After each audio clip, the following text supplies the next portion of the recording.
Hello, and welcome back to Orchestration tutorial number 6. Today, we will be delving into part 1 of the orchestration series, covering stuff such as instrument families, timbre, and different playing techniques. So, let's start off by classifying our instrument families. Personally, I like to classify them as follows: woodwinds, the brass, the strings, and the percussion.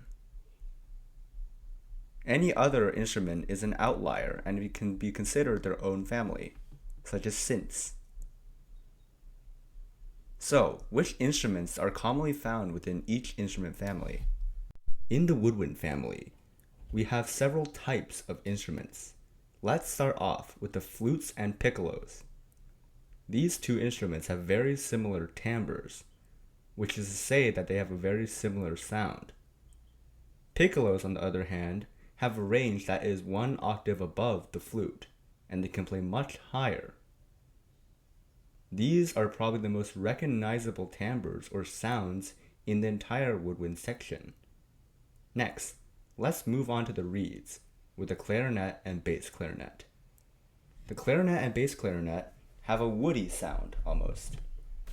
They have a lower, more tenor sound than the flute, but are still recognizable nonetheless. A popular piece featuring the clarinet is Rhapsody in Blue by Gershwin. Now, let's move on to the double reeds. Oboes and bassoons are the most prime examples in this family, or section. These two have a slightly higher pitched sounds. They are also extraordinarily difficult to play in comparison to clarinets.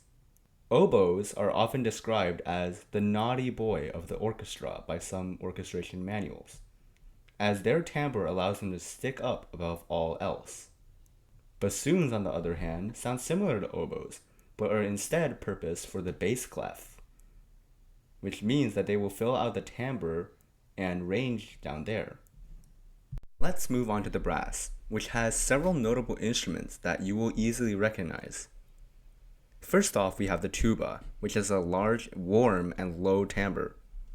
This will fill out the lower ranges of the brass section.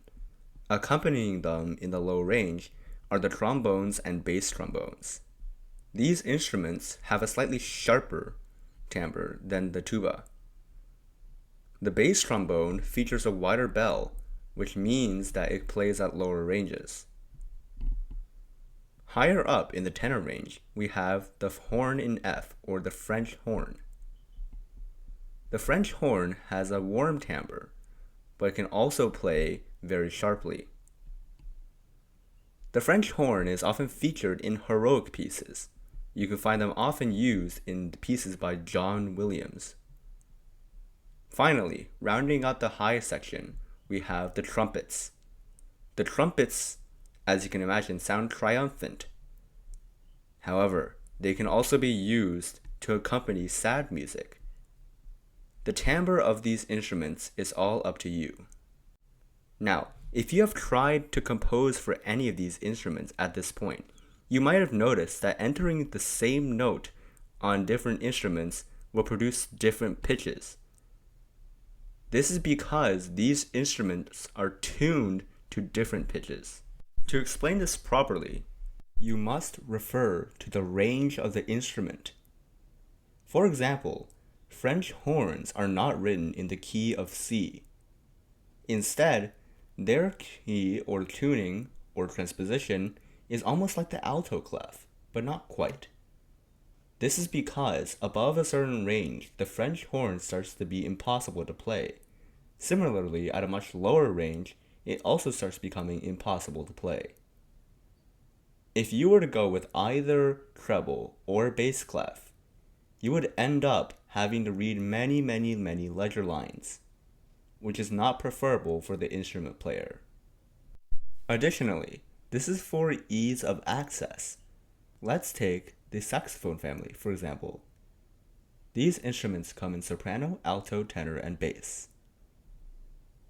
Each instrument produces this different pitch if you were to read them differently with the same fingering. so it would be easier to read if you were to transpose the sheet music instead. So, how should you navigate around this as a composer? Well, some programs such as MuseScore have an option to toggle every instrument into concert pitch instead of reading them in the transposed form, which makes it a lot easier to read. With that out of the way, let's move on to one of the most homophonic sections of the orchestra, the strings. The strings are often seen as the most versatile section of the orchestra simply because of the wide range of playing techniques in it. Let's start off from the top to the bottom. We have the violins, the violas, the cellos, and the double basses. The violins are often seen as the feature of the string section, as they often get the melody. The violins are often split into violin 1s and violin 2s, with violin 1s being usually the more skilled players in the orchestra, which means that composers often give them the more important lines. Violin 2s are seen as support. Less important, but still important nonetheless. The violas are up next. Now, the violas are seen more as the range rounder, meaning that they fill out the range between the violins and the lower instruments. Now, this might not seem important, but trust me, violas are very important in creating what's known as resonance. Resonance, as described, is when a vibration causes another vibration to vibrate with the same frequency. This causes an amplification of the sound, creating more warmth or lush harmony. Violas are very important in creating this resonance, as if you do not include them, ranges are often lost. Now, the cellos and double basses are often seen as twins to each other. However, despite looking the same, they are often very, very different. Cellos are serving a much higher or warmer sound. However, double basses are very, very, very deep players. Their sound is resonant and carries an often ominous, eerie, or dark tone. So, why are the strings so viable, or why are they so favored in orchestral playing? Well, the strings have a wide variety of playing techniques.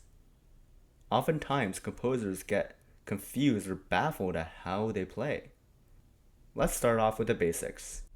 Strings have different, strings on the instrument. They have, for example, on the violin, the E string, the A string, the D string, and the G string. They also have a bridge, which is a curved piece of wood that allows the strings to be held up. The string instruments in the orchestra are often played with a bow. Moving the finger up the violin makes the pitch higher. Now, I should note that while there is a particular position, there are different techniques that require you to change the position at which you put the bow. There are also different playing techniques that change the timbre of the string instrument completely. One of these is col legno, which means you want to pluck or hit the strings with the wooden side of your bow instead of the horsehair. This produces a distinct sound, almost like pizzicato, which means to pluck the strings, except this is much harder and much harsher. Additionally, you can also do sol punticello, where you pluck or play the strings as close to the bridge as possible. This is often seen as metally or cold. This playing technique is used when the composer knows what they are doing with the strings. Do not, and repeat, do not experiment with the timbres without knowing what you're forcing the player to do. There are certain techniques that make certain melodies or even certain sections impossible. For example, you're not going to make a pizzicato string play a scale in 30-second notes at 120 beats per minute. However, this wide variety of timbres is what makes strings so diverse, and therefore so favored by so many composers throughout history. Now, the last section we will be discussing is the percussion.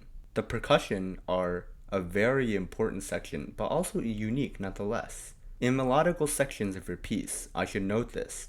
In my opinion, if that section does not work without the percussion, you might want to reconsider how you voice, phrase, or write the section of the piece.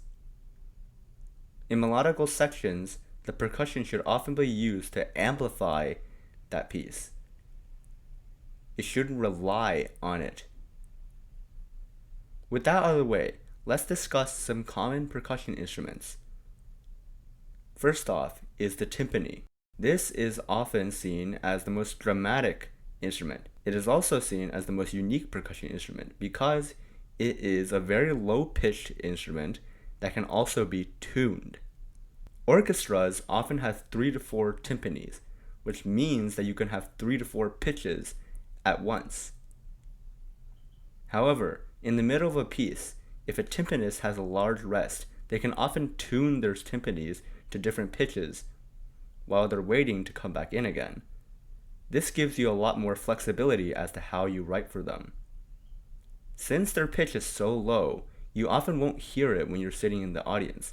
However, it is still noticeable when they change pitch. There are other instruments, such as cymbals, tam-tams, and even some world instruments that are not found in a classical orchestra, such as a taiko. Percussion is often the most varied section of an orchestra. You can often bring in percussion instruments from around the world that would not be seen in classical theory or orchestras, but still add to the timbre nonetheless. This is the section where you can experiment the most in. Now there's quite a lot of techniques that I can't even cover in this video alone.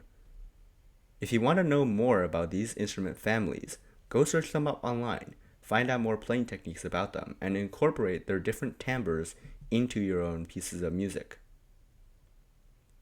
But for now, that's all. Thank you for joining me for composition tutorial number 6. We'll see you next time when we finish off our orchestration series and the series of composition tutorials as a whole.